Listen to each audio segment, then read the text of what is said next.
the heir to the Marquis of Yongning was sentenced to be beheaded after the autumn harvest. His wife packed her dowry and fled back to her natal home overnight. The Marchioness bought me for 1,000 taels of silver. Every night, I was sent to the imperial prison, ordered to bear the heir a child. A month later, my pulse revealed I was with child. 2 months later, the heir was acquitted of all crimes. His first act was to fetch his wife back home. Well, this was awkward. Should I run away with my unborn child, or should I run away with my unborn child? 1. My grandmother gave birth to 10 children, all strong and healthy. Tragically, in the late emperor's years of endless wars, all my uncles were conscripted one after another, never to return. My mother bore 7 daughters, and then a pair of twin sons. My eldest sister married the butcher who on East Street 3 years ago, the Hu family, who had only one male heir for 3 generations. Welcomed 4 children in 3 years, 3 boys and 1 girl, 2 sets of twins. My second sister married last month, and good news came just yesterday. There were also my cousins, all female. As for me, I was now being clung to by the Marchioness of Yongning, refusing to let go, the noble and dignified Marchioness. Her face streaked with tears, her eyes bloodshot. My grandmother and mother wept uncontrollably with her. I did not understand. The heir to the Marquis of Yongning was to be beheaded. Why were the 2 of them crying so bitterly? We were ordinary folks, not even remotely connected to the Marquis of Yongning's mansion. After crying for a while, the Marchioness wiped her tears. A mammy by her side brought forward a small chest and opened it. Inside, silver ingots were stacked neatly, a full 1,000 taels in all. Do not ask how I knew. I spent every day tapping an abacus, calculating the family's livelihood, scheming tirelessly, all to feed this large family of widows and fatherless children. Not only could I tell the amount of silver laid out before me, but I could also glance at the servants by the Marchioness's side and know exactly how much money they carried and where they hid it. When my father was still alive, he could not hide a single copper coin of his private savings from me. If I had known he would leave us so soon, I would have let him keep some. Now, it was too late for regrets. The mammy set the chest on the table. I knew it was the silver for my indenture. 2. The Marquis of Yongning's mansion, like my eldest brother-in-law's family, struggled with having male heirs. For generations, only one male heir had been born each time. This generation, Xianxia, the heir to the Marquis, had just married his wife and completed the wedding rites when he was arrested, thrown into the imperial prison without so much as a trial. At dawn, news came: Xianxia was sentenced to be beheaded after the autumn harvest. His wife did not even put her dowry into the mansion's storehouse. She directly gathered her people, loaded her dowry, and fled back to her natal home. One could forgive others for such an act, but for his wife, Dong Zhenju, it was truly ungrateful. This marriage had come about because Xianxia had once saved Dong Zhenju's life from an icy lake. Dong Zhenju had emerged unharmed, but Xianxia had fallen gravely ill, leaving him with a lingering ailment that made him unable to wield a sword or spear, or to set foot on a battlefield ever again. Back then, Dong Zhenju's father was merely a minor official in the Ministry of Revenue. If he had not married his daughter into the Marquis of Yongning's mansion, he would never have become the Minister of Revenue he was today. With the heir's wife gone, and it being early spring, 6 long months before the autumn harvest, the Marquis of Yongning traded his military merits and a promise to guard the northern border forever for the new emperor's leniency, an unspoken permission for Xianxia to leave an heir for the Yongning Marquis's mansion. The Marchioness had inquired in secret. Word on the street was that the women of the Jing family on Sweet Osmanthus Alley had been blessed with easy pregnancies for 3 generations. That was how she had found our home. As long as Miss Mingzhu bears the heir a child, if the young lady wishes to stay in the mansion in the future, she shall be our noble concubine. If she does not wish to stay, the mansion shall prepare a dowry for her and send her off to marry. The mammy spoke in a gentle tone. The Marchioness stared at me eagerly. I knew full well that I was the head of the Jing family now. Without my nod, no one else's word mattered in this matter. I met everyone's gaze, and nodded gently. It was not only for the 1,000 taels of silver, but also for that day in the icy lake. Xianxia had saved not only Dong Zhenju, But also me, Zheng Mingzhu. 3. I left home with only a small bundle on my back. If the family spent frugally, 1,000 taels of silver should be enough to support them, should it not? My male cousins could buy better brushes, ink, paper, and inkstones. My female cousins would no longer have to embroider day and night. The medical expenses for my mother and aunts would also be covered. Sacrifice me alone and save the whole family. The Marchioness was impatient. That very night, she urged the Marquis to send me to the imperial prison. I wore a black cloak, with a bright red dress underneath. This was the only thing I had brought from home, a gift my father had bought for me years ago. Back then, my sisters at home had mocked me for it. They said I was stocky and dark-skinned, that I was vulgar for being obsessed with making money, and in the end, they laughed and said I would never marry. I did not care now, but I had only been 10 years old then. I had cried while tapping the abacus, tears falling onto the beads. My father had climbed up to the beam of the house and then climbed back down. When he returned, he held a small bundle in his hand. My Mingzhu is the prettiest girl in the world. One day, you will wear this and marry a nice young man. Father had been gasping for breath as he spoke. I knew he had bought this dress with the money he had saved for his medicine, money I had earned from my secret little business. Yet he had not used it to buy his medicine. The dress was too big, trailing on the ground. Father stroked my head. I truly wish I could see that day. I knew father would never see that day. Grandmother and mother had already given up on him. They would rather spend the money on the next generation of boys. That year, conscription came again. Father went, after all. If he stayed, he would die of his illness anyway. It would be better to trade his life for 2 taels of silver as a settlement fee for the family.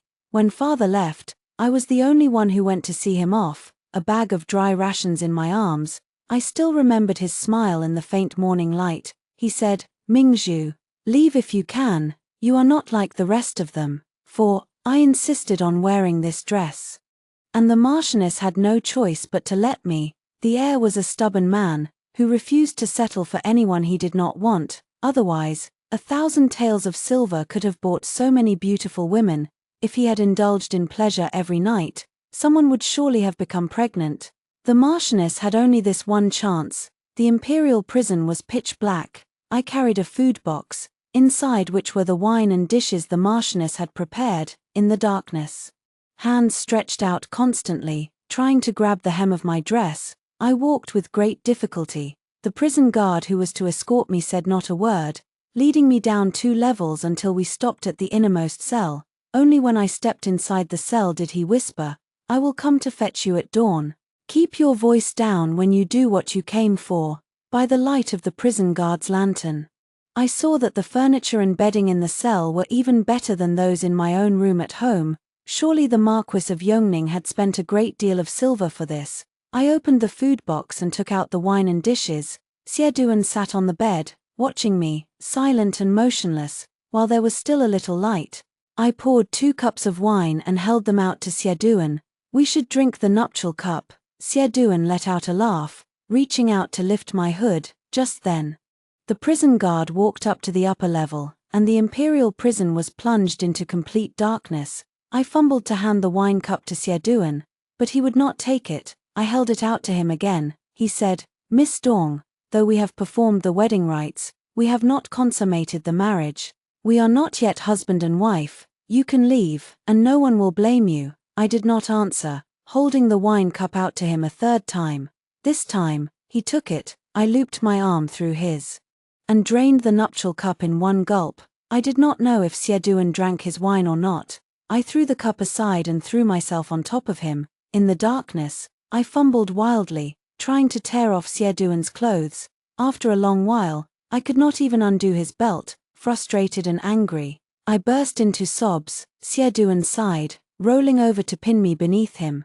"Do you not regret this?" I cried softly, sinking my teeth into his chest. He hissed in pain, then laughed. "Zhenzhu, are you a little dog?" Before I could speak, he leaned down and whispered in my ear, "Zhenzhu, rest assured, I, Xieduan, will never betray you." Dong Zhenzhu. Tears streamed down my face uncontrollably. He did not know that his days were numbered, that his life would end this autumn, just like my father.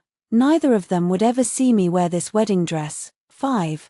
The Marchioness had added something to the wine. Xie had tossed and turned with me all night. When I left the imperial prison, I had to lean against the wall to walk. Everyone still said he was weak and sickly. Truly, rumors could not be trusted.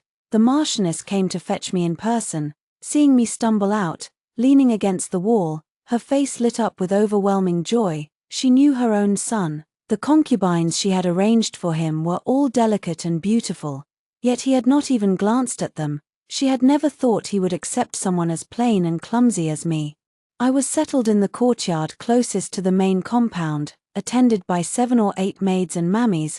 The Marchioness even specially hired a female physician to live in the next room, so she could feel my pulse every day. For a whole month, Xie did not fall ill. Every night, he loved me so fiercely I thought I would die. I was no less ruthless. His chest and back were covered with bite marks and scratch marks. We said not a word to each other, only clinging to each other in desperate passion. That feeling of living on the edge, of having no tomorrow, could only be soothed by truly possessing each other. A month passed, and my pulse revealed the telltale sign of pregnancy. The Marchioness wept for joy, hurrying to open the ancestral hall to pray to the ancestors, hoping they would bless me with a son. That night, when I went to the imperial prison again, the prison guard had been replaced.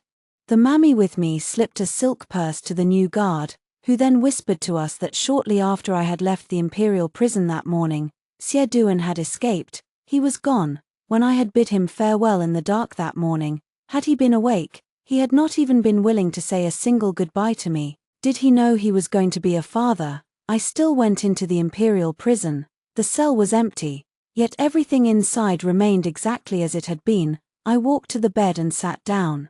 Only last night, we had nestled together, and he had recited a line of poetry to me. If love between two people is true and enduring, it need not be bound by the days and nights together.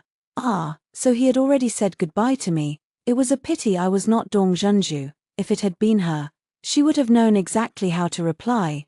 I was only Zheng Mingzhu from Sweet Osmanthus Alley, who could only hold Xie tight and sink her teeth into his shoulder. 6. The mammy held a lantern.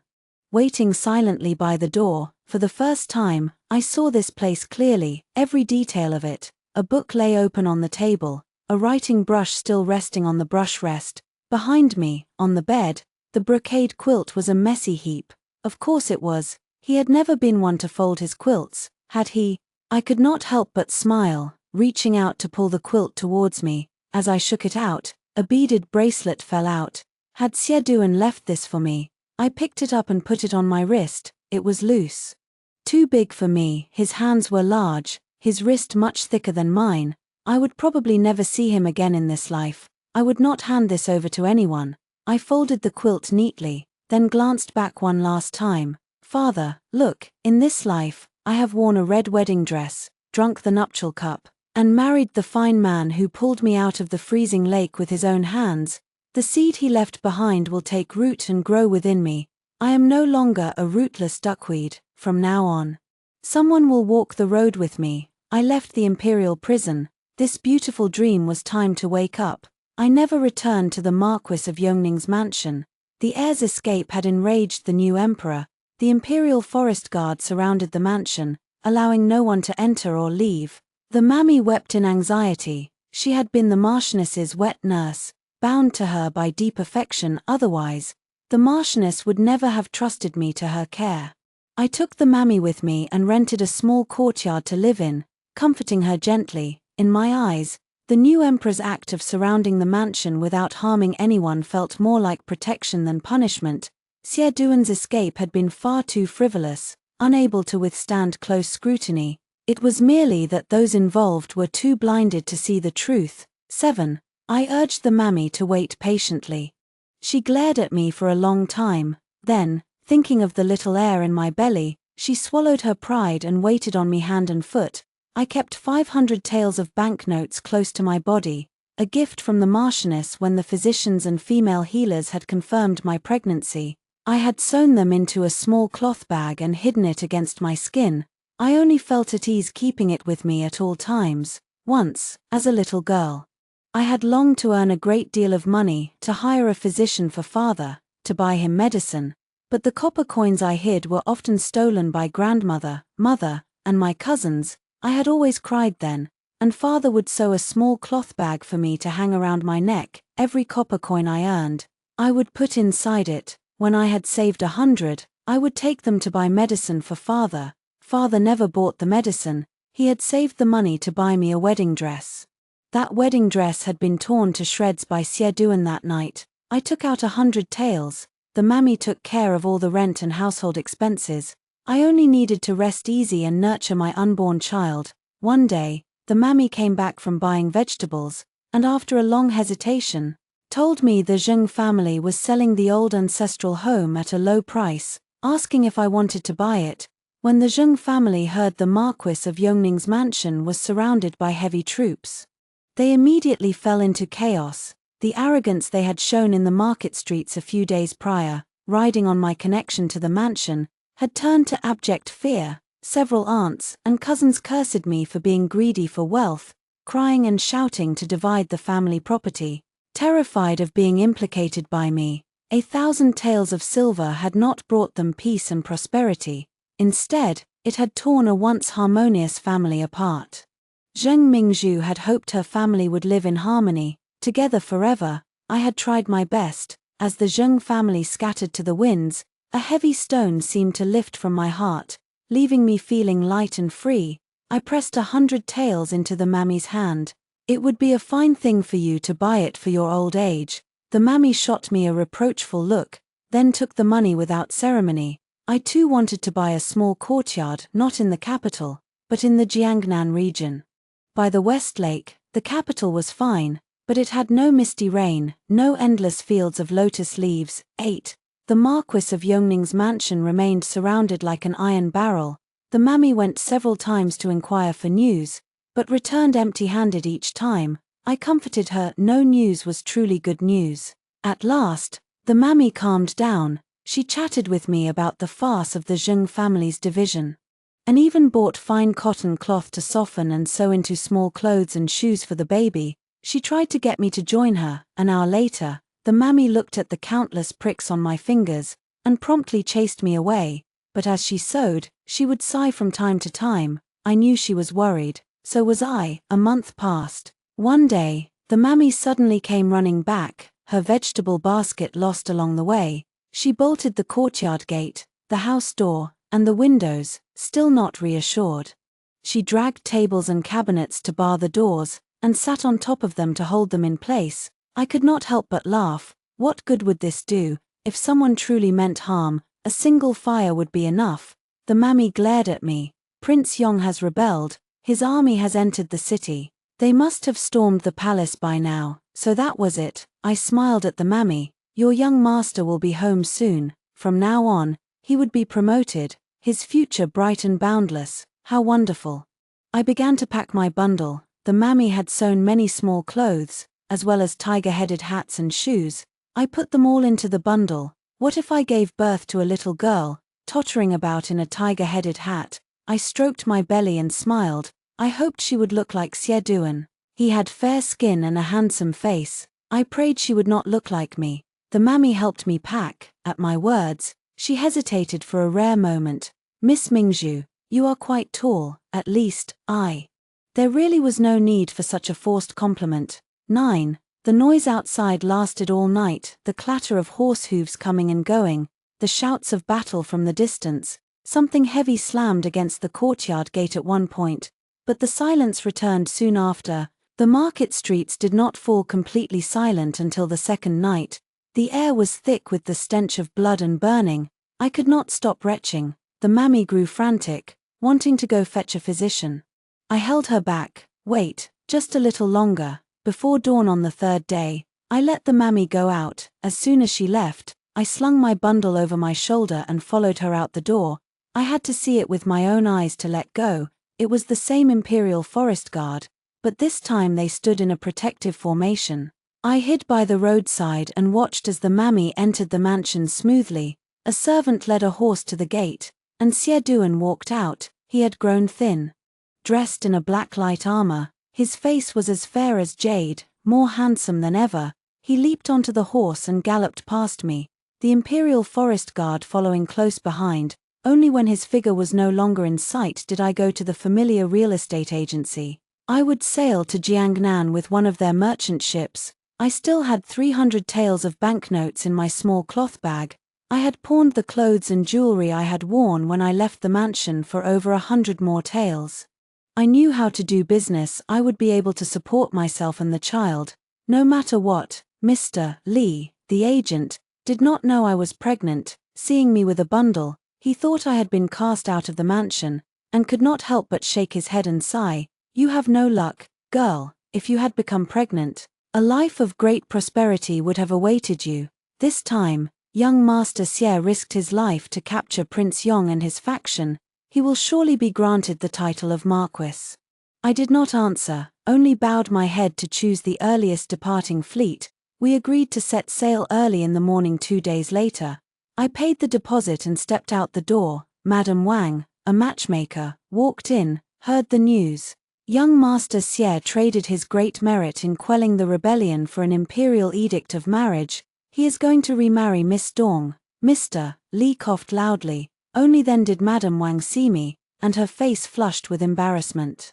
These agents had the sharpest ears for news. They all knew I had been bought to bear an heir for the mansion. How could they not? Everyone in the agency looked at me with sympathy. Mr. Li gritted his teeth. Forget it. I won't charge you a fee for this trip. When you get there, find a good man to marry. It's far away, anyway. He handed the deposit back to me. Consider it a wedding gift from me. 10. I slung my bundle over my shoulder and planned to find an inn to stay for 2 days. Suddenly, a hand grabbed me. It was the mammy, her eyes red-rimmed. Miss, what are you doing here? Come home with me. The mammy took my small bundle from me. Miss, don't lose heart. The young master has he gone to the Dong mansion to present the betrothal gifts? When is the wedding? In 10 days. The mammy did not dare look at me, afraid to see my grief. I was not actually sad. Xie Duan thought the woman who had clung to him through every night of passion was Dong Zhenju. He had sought an imperial edict for marriage to make amends, to give her a proper wedding. He had meant well. I only felt a little regret. That tiny, secret hope had finally been dashed. I had been too greedy. Mammy, you didn't see me. I was already gone when you went back. What else could I do? I could not have a child before the young mistress even entered the mansion, especially when the young mistress was not barren.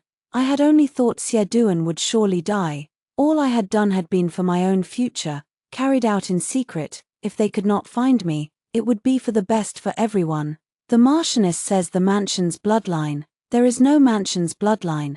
This child is mine and mine alone. I cut her off. A concubine or a secret lover was never an option for me. My child would live in the bright light of day, with dignity. The mammy hesitated for a long time, then pulled a banknote from her sleeve and pressed it into my hand. Take care, Miss Mingzhu. It was the 100 taels I had given her a few days prior to buy a courtyard. She whispered in my ear. It's only a little over a month. Hurry and find an honest man. It's still not too late. I could not help but laugh. This mammy, who was usually so proper, had a mischievous side to her after all. The mammy rambled on with countless pieces of advice. I listened carefully. A mammy from a great household had vision and experience. Even a few casual words were invaluable. In the end, the mammy's eyes grew red again. You're all good children. It's just fate. Yes, what else could be done? The emperor had granted the marriage. His golden words final. There was no room for change. Xie Duan, it is your loss to have missed me. 11. Misty rain hung over the West Lake. The sky a soft blue-gray, truly the scenery of Jiangnan. I bought a small courtyard by the lake, and set up a wonton stall at the gate. Business was modest, the earnings meager, but enough to make ends meet. I told everyone my husband had died in battle, and I had been cast out by his family. Pregnant with his posthumous child, 8 months later, I gave birth to a pair of twins, a boy and a girl. Aunt who had helped with the delivery, smiled and congratulated me, a dragon and a phoenix. An auspicious pair, a great joy. Mrs. Zheng, you are blessed. The 2 babies wailed with their mouths wide open, their voices loud and clear. I cried tears of joy, my heart, which had wandered for so many years, finally finding peace. They were flesh and blood, the continuation of my life. On the baby's full-month celebration, a guest arrived at the house. Miss Mingzhu, you have been quite hard to find. The mammy stood at the door, travel-worn, driving a donkey cart. I calculated the days. You must have given birth soon. I smiled and helped the mammy lead the donkey cart into the courtyard. When she saw my flat belly, her eyes filled with surprise and doubt. I pulled the mammy inside and smiled. Now that you're here, you're not allowed to leave. I placed the two babies, sleeping like little pigs, into the mammy's arms, then turned and climbed into bed to catch up on sleep. The past month had exhausted me. The two little ones ate and pooped constantly. If it were not for Aunt who coming to help from time to time, I would have broken down long ago. The mammy laughed and cried at the same time. I had no time to tend to her. I was too tired, far too tired. I woke up the next night. The two babies were cooing in their cradle, and the mammy, her eyes swollen like walnuts, sat between the cradle, looking from one baby to the other, her face brimming with a smile, seeing I was awake. She brought over a bowl of chicken soup, brewed with red dates, wolfberries, and ginseng slices. When I did not take it, she pulled a small box from her bosom. Inside lay a jade pendant, quiet and still, carved from mutton fat white jade into a pair of fish. It was warm and delicate, exactly as it had been the day Xie placed it in my hand. That year, father had just recovered from a severe illness. 30 taels of silver would have cured him completely. But grandmother and mother could not scrape together the sum. 8-year-old Zheng Mingzhu, upon hearing a maid from the Dong family shout, "Whoever saves our young lady shall be rewarded with 50 taels of silver," had jumped into the frozen lake without a second thought. The lake water was bitterly cold. Zheng Mingzhu had struggled to push Dong Zhenju ashore, only to sink into the lake herself. Everyone had swarmed around Dong Zhenju. Only Xie, passing by, had dived in and pulled me out. Though young then, Xie knew a woman's chastity was inviolable. He had untied the jade pendant from his waist as a pledge, and vowed to stay by my side until old age. But by the time the flustered servants and maids had carried everyone to the medical hall, the jade pendant was gone without a trace. Later, when the Dong family discussed a marriage with the Marquis of Yongning's mansion, I had gone to claim the reward silver, only to be beaten and thrown out. The little girl had risked her life. Yet the 50 taels of silver had been nothing but an empty promise, and Xie had been sent to recuperate with relatives in Jiangnan. I never saw him again after that. 12. The lake water had been so cold. I still remembered how the hair of Xie and I had been frosted with ice when we crawled ashore. His face was blue with cold, yet he did not let go of my hand. I never thought the jade pendant would reappear before me 10 years later. The mammy wiped away my tears.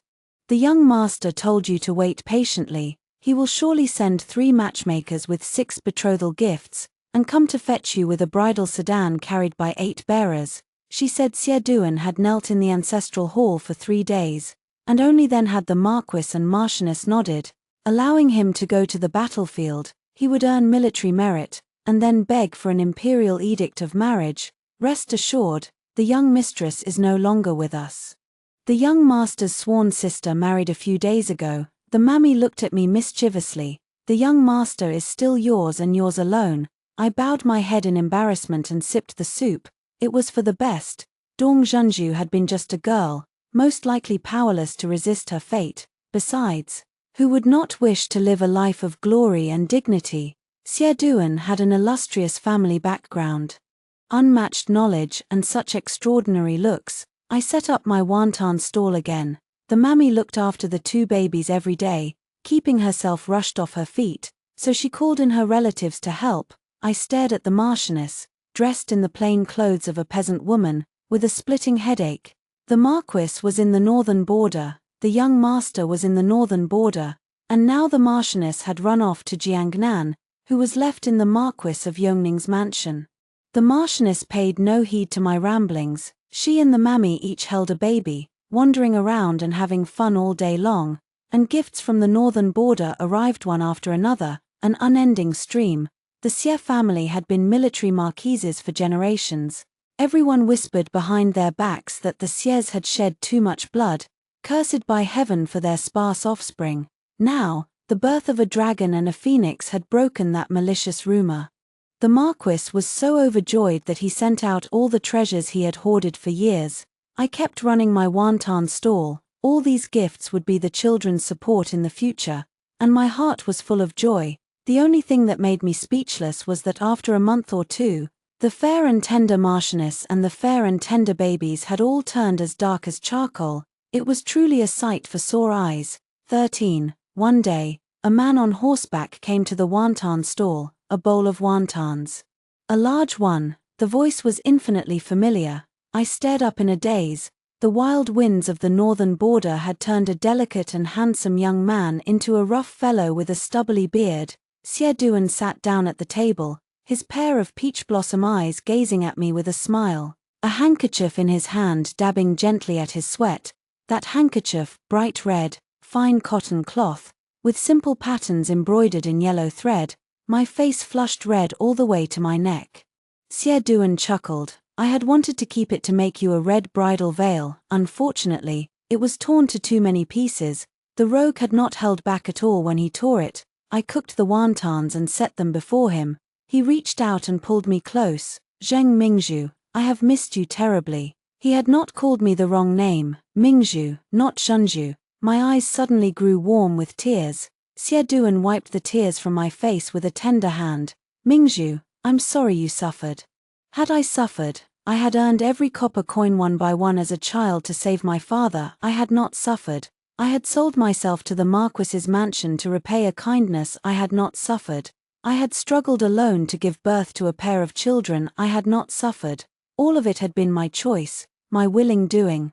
But Xie soft words and gentle tone broke me, and I suddenly could not hold back my tears. Oh my, I see nothing at all. The Marchioness's voice was as lively as a young girl's. Not a grandmother's. Even Xie, upon seeing his mother and his two children all as black as charcoal, froze for a moment. I felt a little flustered. Well, Nan is a little ugly, isn't she? My son had fair skin and handsome features, a spitting image of Xie, but my daughter, as I had feared, was even darker now. Sigh, who says that? Nonsense. My Nan is the prettiest girl in the world, not ugly at all. Xie stood up and picked up his daughter. Nan is the most beautiful. The 6-month-old girl suddenly smiled at him, revealing 4 tiny, snow-white milk teeth. She was chubby and tiger-like, even darker than before. It seemed I would have to earn a lot more money. Her dowry would need to be ample in the future. 14. Mingzhu, you've worked hard. Xie looked back at me again. What are their names? Brother is called Yuan, sister is called Man. I haven't given them their formal names yet. I looked at Xie. I've been waiting for you to name them. Xie was about to speak, but Man wriggled her little body. The Marchioness hurried to take her, carrying her aside to change her diaper. I pushed the bowl of wontons toward him. Hurry and eat, it'll get cold soon. Xie sat down as told, glancing at me after every bite, a smile always on his face. The Marchioness also sat down with Man in her arms. When will you leave? I'll be leaving in a moment. I only have 10 days of rest this time. No wonder he had a stubbly beard. It was a long way from here to the northern border. He must have ridden day and night without rest. I've long wanted to come and see them and their mother, but the war has been tight, and I've had no time to spare. Thank you, Mother, for looking after them. The Marchioness turned her face away in a huff, snorting softly. I thought for a moment, went back into the house, took a pair of scissors, cut a lock of Yuan and Man's baby hair, put it into a small silk purse, and handed it to Xie. Take this to their grandfather, thank him for the gifts he sent. Xie took it, but did not withdraw his hand. I glared at him, and had to make another purse. Xie took the scissors, cut a lock of my hair, and put it in the purse too. The Marchioness and the mammy stood holding the babies, watching with smiles. My face burned with shame, and I finally fled into the house. Soft footsteps followed, and then the door closed. The room dimmed at once. Xie hugged me from behind. Mingzhu, from the moment I lifted your hood in the imperial prison, I have been imagining what you looked like. He leaned his head on my shoulder, clinging to me. Mingzhu, You are not the most beautiful woman in the world, but you are the smartest girl I have ever met. Bold yet careful, loyal and righteous. Mingzhu, I love you. Yes, the prison guards would only search my food box, never suspecting that all the secrets were hidden in my cloak. Xie Duan and the new emperor had passed messages to each other every day through my cloak. My endless passion with Xie Duan every night had fooled all the eyes watching in secret. But humans are not cold stone, no one can remain unmoved by genuine affection. I did not know what weighed more in Xie Duan's heart. But I had no regrets. Xie Duan stayed for a short while, then hurried back to the northern border. Before leaving, he leaned down from his horse and kissed my forehead. I'll go back and think hard about the children's formal names. Wait for me to come back and name them. Bearing the gazes of the Marchioness and the Mammy, I called out loudly, I'll wait for you. 15. The Marquis said Yuan and Man had brought good fortune. In the months that followed, the Northern Border Army won battle after battle, forcing the Northern Border Emperor to kneel and beg for surrender. Xie Duan was tasked with escorting the envoys and the surrender document to the capital, and sent someone to inform us. The Marchioness and the Mammy hurried to pack their luggage, filling several horse-drawn carriages with large and small bags. I had come here with only a small bundle on my back. I never thought that in just 2 short years, so many things would have been added to my life. There were Yuan and Man, and also the Marchioness and the Mammy. The Mammy and I returned to the old Zheng family home. The Marchioness had bought it back then, intending to keep it for me as a memento. The Marchioness took Yuan and Man back to the Marquis of Yongning's mansion. She said Xie Duan would beg for the imperial edict of marriage when he returned to the capital this time, and told me to rest assured and wait to be married. She rushed back to decorate the bridal chamber, to prepare my dowry, and to arrange Xie Duan's betrothal gifts. I hated to be separated from the babies, but the Mammy and I had to rush to make the wedding dress. The Mammy thought I was more of a hindrance than help, and told me to embroider the red bridal veil instead. Amid the fluster and bustle, the days passed one by one. Xie Duan finally arrived in the capital, escorting the envoys and transporting the tribute goods. After the officials of the Imperial Household Department received them, Xie Duan entered the palace to present the imperial edict, and did not come out even by nightfall. The Marchioness sneaked to the old Zheng family home with Yuan and Man, her expression grave. My heart also fluttered wildly, a premonition of misfortune rising within me. I urged the Marchioness to go back and rest. Xie Duan had weathered countless storms and hardships. What could possibly defeat him now? The Marchioness hesitated, and then Yuan and Man suddenly burst into loud cries. The Mammy and I coaxed them for a long time, and in the end, we all returned to the Marquis's mansion together. 16. 2 days later, Xie Duan came out of the palace, holding a bright yellow imperial edict in his hand. He rode his horse all the way back to the mansion, his face filled with triumph and elation. But I saw at a glance the knife scar on his face, slashing from the corner of his eye to his jaw. The flesh turned outward, terrifying to behold. He tilted his head and looked at me. Are you afraid? Tears filled my eyes. Does it hurt? Xie Duan smiled, and the movement pulled at his wound, making blood flow down. The Marchioness let out a cry of alarm, hurrying to send for the mansion physician, and pressing him with endless questions about what had happened. Xie Duan did not answer, only unfurled the imperial edict in his hand. Zheng Mingzhu, will you marry me as my wife? Since ancient times, serving the emperor has been like accompanying a tiger. What had Xie Duan sacrificed to obtain this imperial edict of marriage? With tears in my eyes, I nodded. I will. I am willing to marry Xie Duan as my wife, to share weal and woe with you from this day forth, to stay by your side until the end of our days. The wedding was extremely lavish. The bridal sedan had already arrived at the Marquis of Yongning's mansion, yet the dowry from the old Zheng family home had not all been carried over. The betrothal gifts and the dowry were all prepared by the Marchioness. The Marquis could not return from the northern border, so the Marchioness added several more layers to the betrothal gifts out of her own will. The Marchioness acted as my natal family, and Xie Duan's best man was none other than His Majesty the Emperor. The new emperor was around the same age as Xie Duan, yet he looked much older. As I raised my cup to toast, I heard him whisper to Xie Duan in complaint, "Now you've got everything you could wish for, and even a son and a daughter to boot. I don't even have a prince yet, and I've lost to you again." Xie Duan grinned from ear to ear, his teeth on full display. "Then your majesty had better step up your efforts. My wife is a daughter of the Zheng family, whose women are blessed with easy pregnancies.